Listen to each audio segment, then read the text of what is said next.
Hey guys, another quick video today talking about chord inversions. In our last video, we talked about using chord inversions to orchestrate a piece of heavy music. Today, we're going to talk about using them to fill out an arrangement, make it bigger, wider, just by voicing some chords differently. So maybe you have just a simple sequence of power chords. How do you add some different voicings to those chords? Both within the context of the guitar parts as well as maybe some keyboard pads to make your arrangement sound much bigger. So I just put this together really quickly. It's a very simple 4-chord progression. You'll hear the guitars basically doubling each other left and right, and then once the drums come in, I've added some keyboards, and I've also changed the voicing of the right guitar chords to make things sound bigger and wider. So let's listen to this piece with everything in, and then I'll dissect how I've changed the parts to make the arrangement sound bigger using some chord inversions.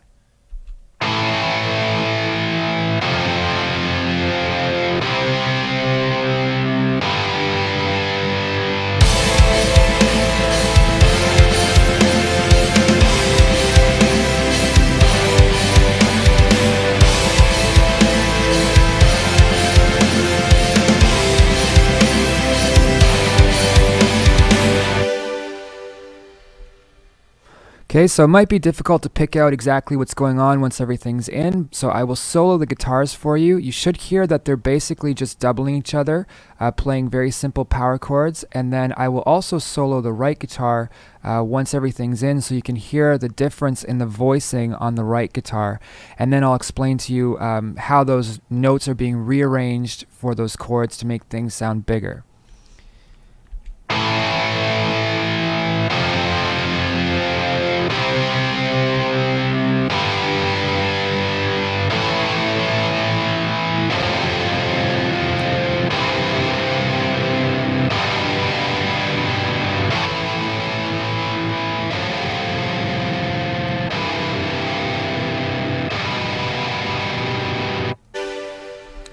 Okay, so I'm just going to flip over to my MIDI scoring program where I have a fingerboard up here and show you exactly how these chords are changing in the right guitar.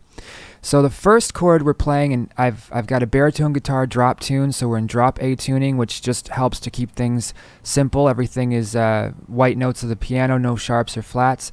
But basically I'm playing a power chord off of the 5th fret, 5th string, then we're going down to the 1st fret, which is an F power chord. We're coming up to the C, which is 8th fret power chord as well, and then finally we have a G power chord.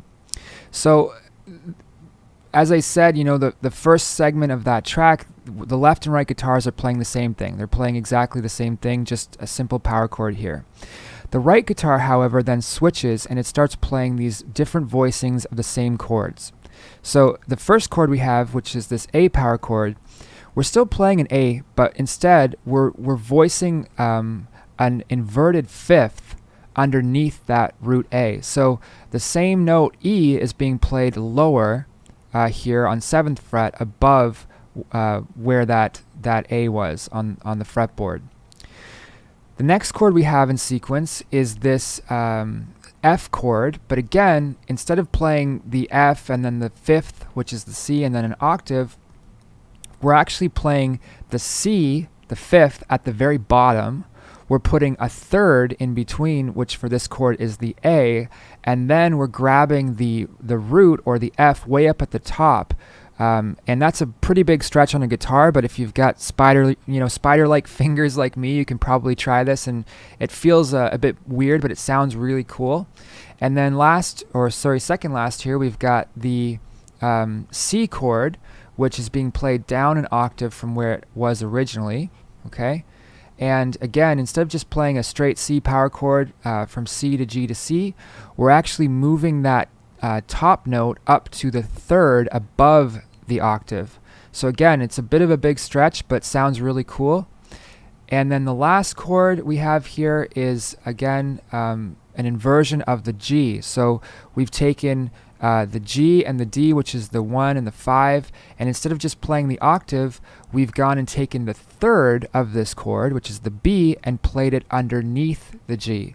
So in fact, if you were to try to play these chords on your guitar, they're actually pretty easy to get to because they're all kind of within the same space on the fretboard, but they're just weird shapes, right? They're a bit harder to play than a standard power chord.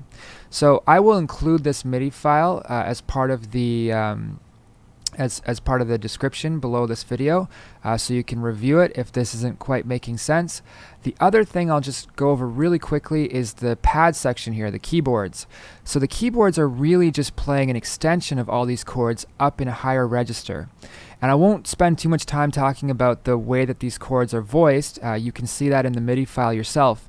But one thing I will say is that if you look at the bass notes, right, these are the root notes of the chords, and you can see they're bouncing around quite a lot, right? So if you were a keyboardist trying to play these and jumping all over the keyboard, that would not only be very difficult to play, it doesn't always sound good to your ear to have the chords moving in and out of different octaves. It's a bit jarring to hear the chords at the top end of the register moving around so much. So I always try to voice keyboard pads within the same, roughly within the same space, the same octave. And you can do that using the same technique I just described with the guitars. Basically just write the chords the way they're played and then rearrange the notes, bringing stuff down an octave or up an octave to get everything sitting within one sort of coherent register for the keyboards.